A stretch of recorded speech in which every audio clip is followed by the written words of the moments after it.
જૂનાગઢ ગુજ સિટોક કેસમાં રાજુ સોલંકીના સાથી જયેશ સોલંકી પાસેથી મળ્યું સાહિત્ય। પહેલેથી જ જયેશ સોલંકી રાજકોટ જેલમાં હતો। પોલીસે 2 દિવસના રિમાન્ડ મેળવેલ બાદમાં રિમાન્ડ દરમિયાન જયેશ સોલંકી પાસેથી મળ્યું હતું સાહિત્ય। પોલીસ તપાસમાં જયેશ સોલંકી પાસે પ્રોમિસરી નોટ 16, ચેકબુક 7, પાસબુક 12, વેચાણ દસ્તાવેજ 4, વાહન વેચાણ દસ્તાવેજ 6, કોરા ચેક 20, આરસી બુક 3, કોરા સ્ટેમ્પ પેપર 5 વગેરે સાહિત્ય મળી આવ્યું। રાજુ સોલંકી સહિત 5 લોકો પર હત્યાના પ્રયાસ, મારપીટ, રાયોટિંગ, મારામારી, આર્મ્સ એક્ટ, પ્રોહિબિશન સહિતના ગંભીર ગુનાઓ આચરેલ હોય ત્યારે હાલ ગુજ સિટોક હેઠળ જેલ હવાલે આગળની કાર્યવાહી હાથ ધરવામાં આવી। ગત તારીખ 3/8/2024ના રોજ જૂનાગઢ જિલ્લાના એ ડિવિઝન પોલીસ સ્ટેશન ખાતે ગુજ સિટોક એક્ટ 2015 નીચે એક ગુનો દાખલ કરવામાં આવેલ હતો। આ ગુનામાં રાજુ સોલંકી અને અન્ય 4 વ્યક્તિઓની જે ગેંગ છે તેમની સામે આ ગુનો દાખલ થયેલો હતો। ગુનાની ગંભીરતાને ધ્યાને લઈ માનનીય એસપી સાહેબની સૂચના મુજબ તાત્કાલિક અસરથી આ આરોપીઓને ઝડપી લેવા માટે એલસીબી, એસઓજી અને સ્થાનિક પોલીસની જુદી જુદી ટીમોની રચના કરવામાં આવેલ હતી। તેમજ ગણતરીના કલાકોમાં આ ગુનાના 4 આરોપીઓ રાજુ સોલંકી, દેવ રાજુ સોલંકી, યોગેશ કારા બગડા, સંજય ચંદ રાજુ સોલંકી, આ 4 આરોપીઓને ઝડપી લઈ અને અટક કરવામાં આવેલી હતી।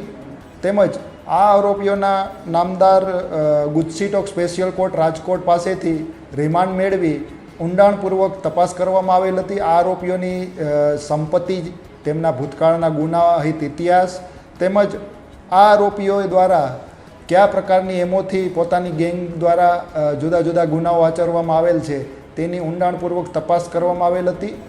આ આરોપીઓને નામદાર ગુજ સિટોક કોર્ટ રાજકોટના હુકમ મુજબ હાલ સુરત લાજપોર જેલ ખાતે મૂકવામાં આવેલ છે।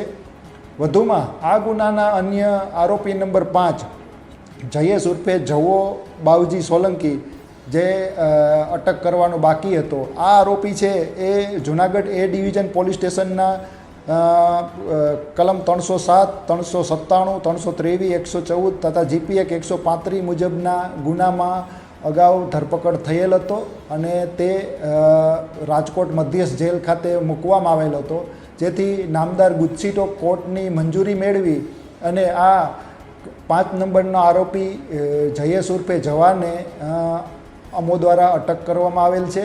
તેમજ તેના નામદાર ગુજ સિટોક કોર્ટ મારફત દિવસ 2ના રિમાન્ડ પણ મેળવવામાં આવેલ છે।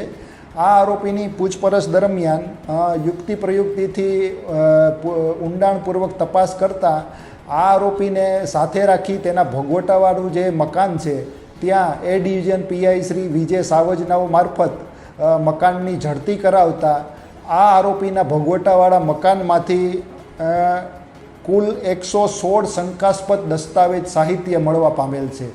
આ દસ્તાવેજોમાં મુખ્યત્વે જોઈએ તો પ્રોમિસરી નોટો મોટા પ્રમાણમાં મળેલ છે, વેચાણ દસ્તાવેજો મળેલ છે, ઇમલાના વેચાણ દસ્તાવેજ મળેલ છે, અન્ય વ્યક્તિઓના વાહન વેચાણના દસ્તાવેજો મળેલ છે, કોરા ચેકો જેમાં સહી કરેલી હોય અન્ય વ્યક્તિઓએ તેવું મળેલ છે, આરસી બુકો અન્ય વ્યક્તિઓની મળેલ છે, કોરા સ્ટેમ્પ પેપર મળવા પામેલ છે, અન્ય વ્યક્તિઓની ચેકબુકો પણ મળવા પામેલ છે આ વ્યક્તિના ઘરમાંથી।